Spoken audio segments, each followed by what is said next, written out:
আর্জেন্টিনার ইসরায়েলে খেলতে আসার কথা ছিল। তখন ইসরায়েল ফিলিস্তিন যুদ্ধ চলছিল। ফিলিস্তিন আর্জেন্টিনার কাছে দাবি করছিল তারা যেন খেলতে না আসে ইসরায়েলে। ফিলিস্তিন আর্জেন্টিনার কাছে অনুরোধ করেছিল, মেসিদের কাছে অনুরোধ করেছিল তারা যেন ইসরায়েলে খেলতে না আসে। মেসিরা আসে নাই। কারণ ইসরায়েল ফিলিস্তিনের উপর কি করছিল তার প্রতিবাদ স্বরূপ ফিলিস্তিনের দাবি রেখেছিল। ফিলিস্তিনের খেয়াল করবেন মেসিরা গত 16 বছর বাংলাদেশ এক প্রকার ভারতের পকেটে ছিল। সীমান্তে মানুষ মারলে হাসিনা চুপ থাকত। পুরো বাংলাদেশটাকে কার্যত তুলে দিয়েছিল ভারতের হাতে কে শেখ হাসিনা। এবং যত রকম সিদ্ধান্ত আসতো, ইসলাম বিরোধী সিদ্ধান্ত বা যত রকম সিদ্ধান্ত আসতো, ভারত যে সিদ্ধান্তগুলো দিত হাসিনা মেনে নিত। এখন প্রশ্ন করেন, হাসিনার সবগুলো সিদ্ধান্ত কি আমাদের ছিল না? হাসিনার নরেন্দ্র মোদী কেন্দ্রিক অর্থাৎ ভারতের সাথে হাসিনার যে সম্পর্কটা, এটা কি আমাদের ছিল 18 কোটি মানুষের, বা আমাদের জাতীয় ক্রিকেট দলের বা ফুটবল দলের বা আমাদের আলেম ওলামার? না, এটা হাসিনার প্রেম ছিল। তো ইসরায়েলের সাথে পৃথিবীর অধিকাংশ মুসলিম দেশ আপনি যে মিশরের সাপোর্ট করবেন, আসেন প্রথম কথাটাই বলি, মিশর কার পক্ষে? মুসলমানদের পক্ষে? মুসলমানদের পক্ষে না তো, ইসরায়েল এবং আমেরিকার পক্ষে তো মিশর। রাফাতে যে এত মানুষ মারলো, মানে ফিলিস্তিনে যে এত মুসলিমকে মারলো, হাজার হাজার মারলো, পাশের দেশ মিশর এগিয়ে আসছিল? আসে না। কিন্তু এই দোষটা কি মিশরবাসীর? না, এটা হলো মিশরের সরকারের, যারা আমেরিকা ইসরায়েলের সাথে বন্ধুত্বপূর্ণ সম্পর্কের জন্য ফিলিস্তিনের পাশে দাঁড়ায় না। কিন্তু এই মিশরে ব্রাদারহুডের যিনি প্রধান ছিলেন, রাষ্ট্র ক্ষমতায় বসছিলেন মোহাম্মদ মুরসি, তিনি কিন্তু এই রাফা খুলে দিয়েছিল ফিলিস্তিনিদের জন্য, এবং ফিলিস্তিনকে তিনি স্বাধীন করার ঘোষণা দিয়েই নেমেছিলেন, যে কারণে তাকে জীবন দিতে হয়েছিল। সরকার পতন করে এই মিশরের আব্দুল ফাত্তাহ আল সিসি ক্ষমতা দখল করেছিল। এখন বলেন, আপনার হিসাবটা কি হবে? মিশরকে আমি মুসলিম বাদ দিয়ে দিব আব্দুল ফাত্তার জন্য? না, আমি মিশরের পক্ষে আজকে। কিন্তু এই মিশর ফিলিস্তিনকে কখনো সাহায্য করে নাই। এই মিশর মুসলমান নামধারী সবচেয়ে বড়, মানে মুসলিম সেনাবাহিনীর সবচেয়ে বড় সেনাবাহিনী মিশরের, কিন্তু কোনোদিন মুসলিম পাশে দাঁড়ায় নাই। তারা ইসরায়েলের পক্ষে থাকে, আমেরিকার পক্ষে থাকে। এই জর্দান, কি বলবেন বলেন? আসেন, এখন আর কেউ কিছু বলবেন না। তার মানে এটা মেসি খেলার সাথে সম্পৃক্ত না। মেসির ভালো খেলা আমরা পছন্দ করি, নেইমার ভালো খেলে আমরা পছন্দ করি, রোনাল্ডো ভালো খেলে আমরা পছন্দ করি। আবার আমাদের মুসলমানরা যখন তাদের সাথে খেলে আমরা মুসলমানদের সমর্থন করি, এটাই স্বাভাবিক। আসেন, মূল আলোচনা এটা নয়। ন্যাটো সম্মেলন চলছে তুরস্কে। ইসরায়েলকে একটা বড় ধাক্কা দিয়ে দিল এরদোয়ান, কঠিন একটা খেলা দেখালো এরদোয়ান। দুটো খেলা খেলেছে আজকে, দুটো খেলা প্রকাশ্যে আসছে, আর অনেকগুলো খেলা আসছে। পাশাপাশি ইরানের 9 কোটি মানুষকে ওপারে পাঠানোর ঘোষণা দিয়েছে বা থ্রেট দিয়েছে আমাদের ড্রাম কাক্য, বুঝছেন? মানে মধ্যপ্রাচ্যের বেশ এলোমেলো অনেকগুলো খবর আছে। আসেন, প্রথম আমরা ইরান আমেরিকার খবরটি একটু পরে দিই, আগে চলে আসি ন্যাটো সম্মেলনে। ইরান আমেরিকার বেশ গুরুত্বপূর্ণ কিছু খবর আছে, আপনারা মিস করবেন না, থাকেন লাইনে। প্রথমে আমরা ন্যাটো দিয়ে চলে আসি। ন্যাটো সম্মেলনে আমরা যা দেখলাম বা যা শুনলাম বা যা চলছে, একটু সেটা নিয়ে আগে কথা বলি। আঙ্কারা 2026 সালের ন্যাটোর শীর্ষ সম্মেলন এখন চলছে। সেখানে ন্যাটো জোটের 32টি সদস্য রাষ্ট্র যোগ দিয়েছে। ইউরোপীয় ইউনিয়নের নেতারা প্রতিরক্ষা, নিরাপত্তা ও আন্তঃ আটলান্টিক সহযোগিতা বিষয়ে 2 দিনব্যাপী এই বৈঠকটি চলবে এখন আঙ্কারায়। প্রথম দিনটি জুড়ে প্রতিরক্ষা উৎপাদন এবং শিল্প সহযোগিতার সম্প্রসারণে ন্যাটোর উদ্যোগ প্রাধান্য পেয়েছে। আমি তুরস্কের গণমাধ্যম থেকে আপনাদের এই তথ্যগুলো অনুবাদ করে দিচ্ছি। মহাসচিব মার্ক রুটে বেশ কিছু নতুন বহুজাতিক উদ্যোগের ঘোষণা দিয়েছেন, ন্যাটোর মহাসচিব, যার মধ্যে রয়েছে NATO front door for industry platform, NATO engine manufacturing network, প্রতিরক্ষার জন্য জরুরি কাঁচামাল বিষয়ক একটি যৌথ প্রকল্প এবং ন্যাটো ড্রোন এজ। এই উদ্যোগের অধীনে মিত্র দেশগুলো আগামী 5 বছরে ড্রোন প্রতিরোধী সক্ষমতায় $40 বিলিয়ন বেশি বিনিয়োগ করবে। এটি গেল আমাদের ন্যাটোর একটা প্রাথমিক হিংস। আসেন, তুরস্কের প্রেসিডেন্ট রজব তাইয়্যিপ এরদোয়ান বলেছেন যে ট্রাম্প তাকে F-35 দেওয়ার বিষয়ে ওয়াদা দিয়েছেন। এটা হলো মূল পয়েন্ট। তুরস্কের প্রেসিডেন্ট রজব তাইয়িপ এরদোয়ান আজ বলেছেন তিনি বিশ্বাস করেন তার বন্ধু ডোনাল্ড ট্রাম্প যে ওয়াদা দিয়েছেন যে তুরস্ককে F-35 দেওয়া হচ্ছে, এটি তিনি বা এই কথাটি তিনি রাখবেন। এবং তুরস্কের দীর্ঘদিনের প্রচেষ্টার বিষয়ে ট্রাম্পের এই মানে এরদোয়ানকে দেওয়া কথাটি কার্যত বাস্তবে রূপ নেবে।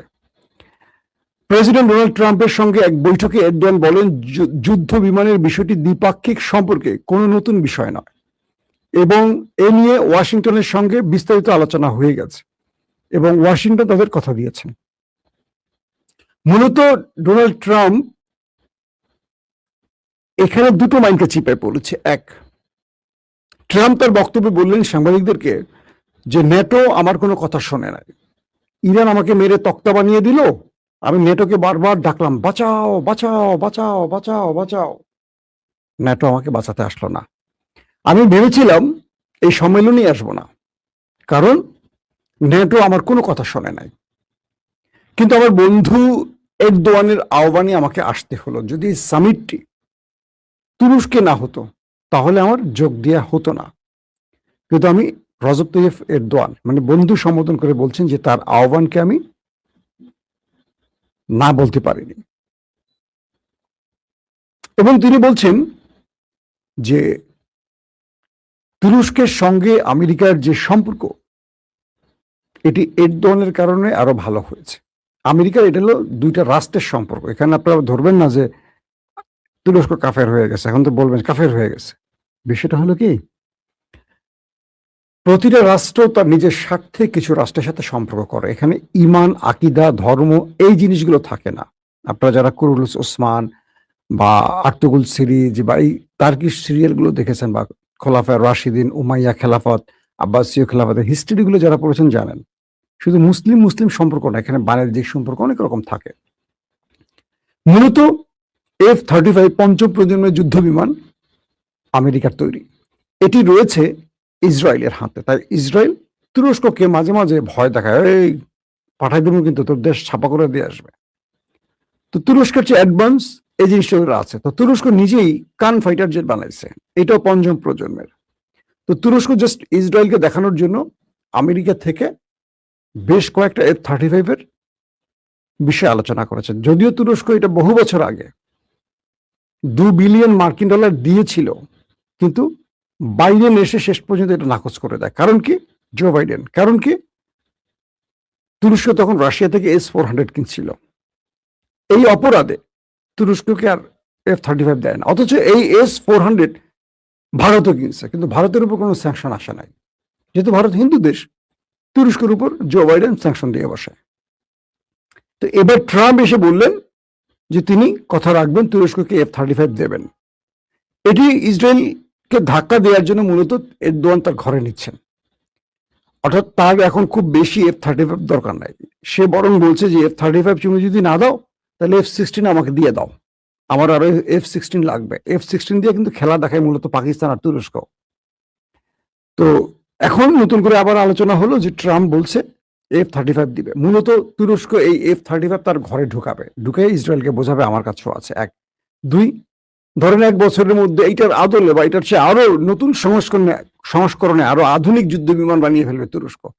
5-10টা থাকা লাগে ঘরে। এখন ধরেন আপনার ঘরে যে জিনিসটা আছে, যেটা আপনি ব্যবহার করেন, ওইটা দিয়ে আপনি এটা বানাতে পারবেন, আর না থাকলে তো বানাতে পারবেন না।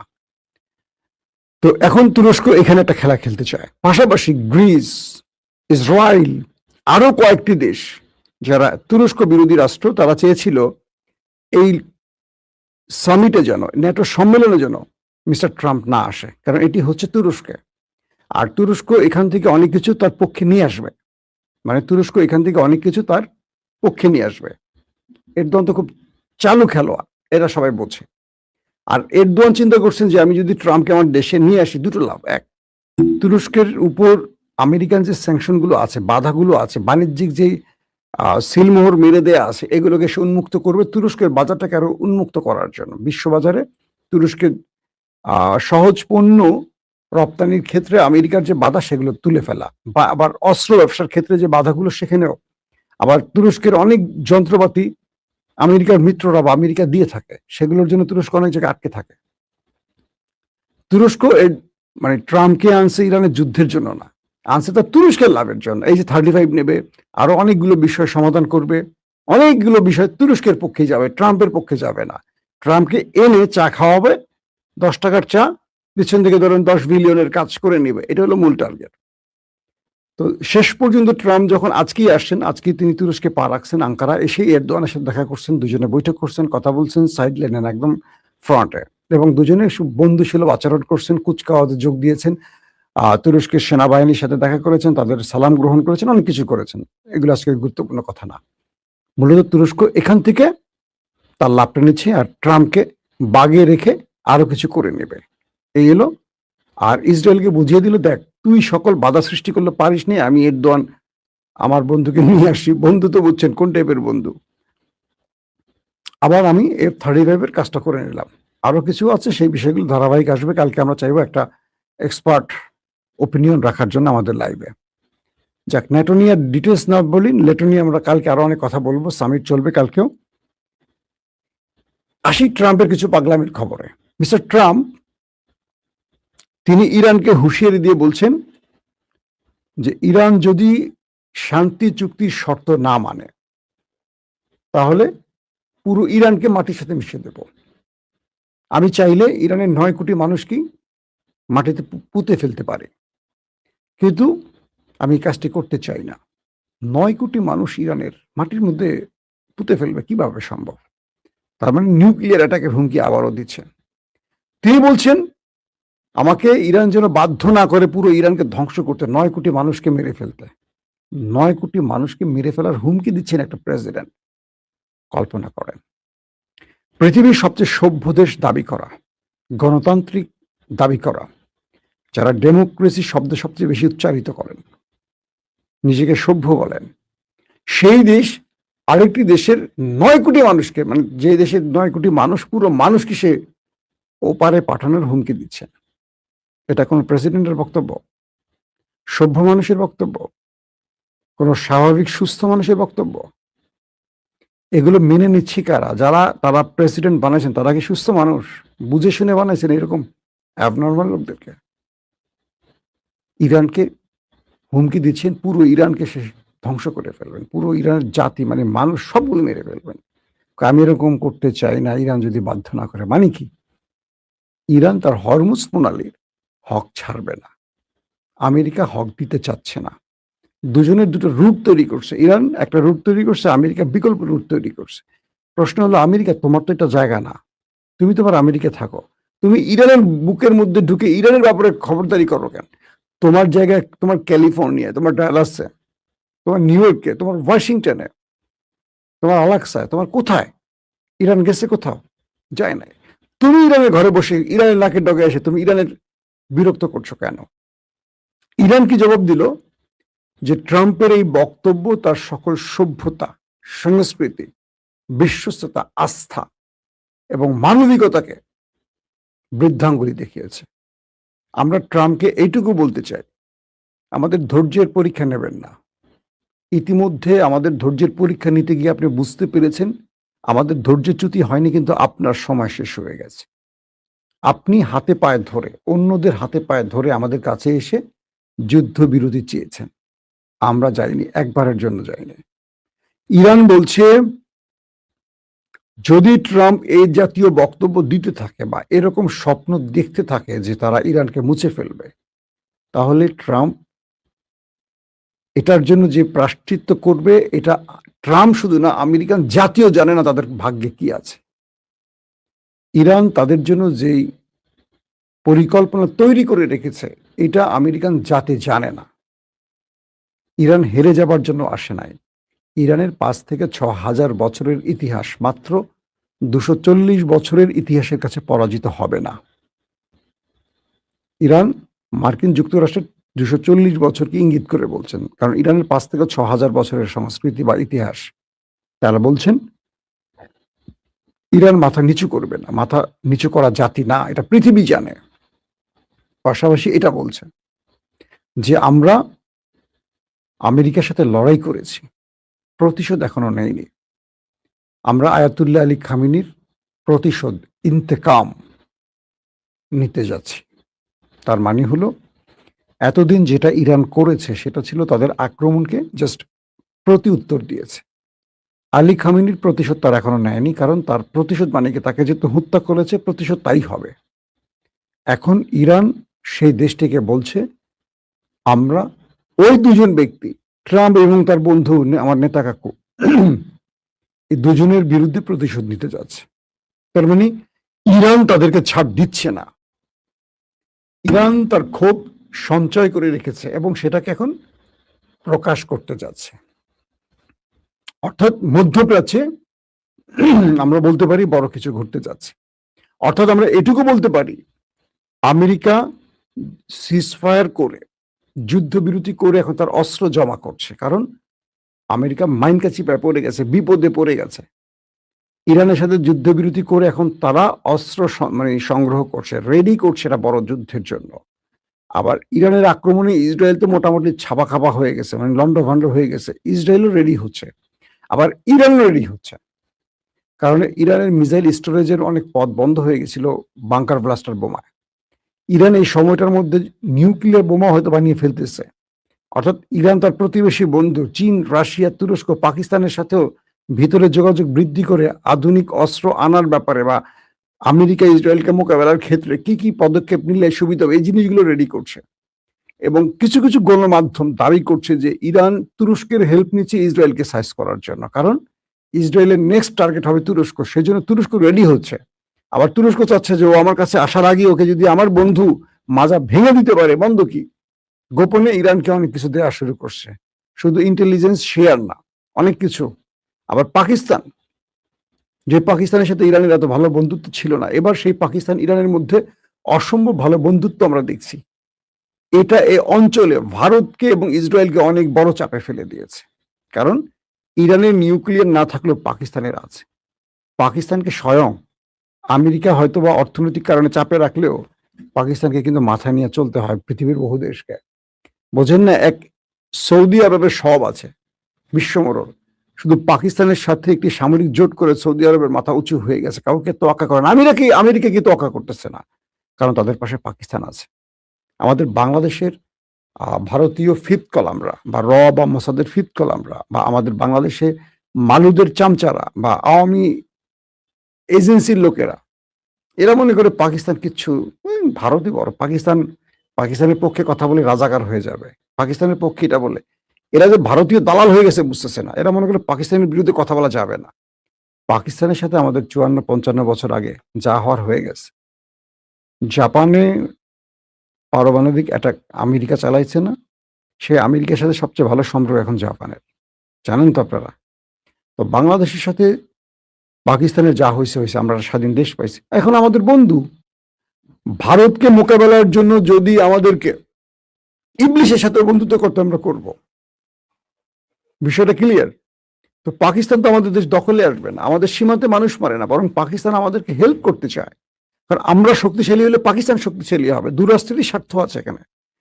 একদিকে চীন, একদিকে পাকিস্তান, একদিকে বাংলাদেশ, তিনটা দেশ যদি শক্তিশালী হয়, ভারতের তো অবস্থা দফা রফা শেষ হয়ে যাবে। সবকিছু মিলে আমাদের শত্রু কিন্তু পাকিস্তান না, যারা এটা বলেন তারা বোকামি করেন।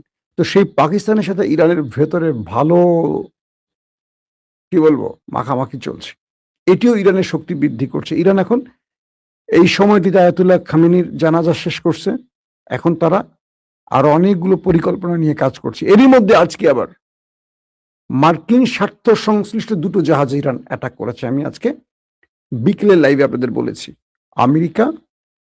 আমেরিকা স্বার্থ সংশ্লিষ্ট দুটো জাহাজ, এর মধ্যে একটি কাতারের জাহাজে কিন্তু ইরান অ্যাটাক করেছে। এখন আমেরিকা যে কোনো সময় পাল্টা জবাব দেবে, মানে আবার যুদ্ধ শুরু হচ্ছে আশা করা যাচ্ছে আজকালকের মধ্যে। কিন্তু আমরা যুদ্ধ চাই না, আমরা শান্তি চাই। আবারও বলছি, আমরা যুদ্ধের পক্ষে নই, আমরা শান্তির পক্ষে। পৃথিবী শান্তিময় হোক। চলুন আমরা চলে যাই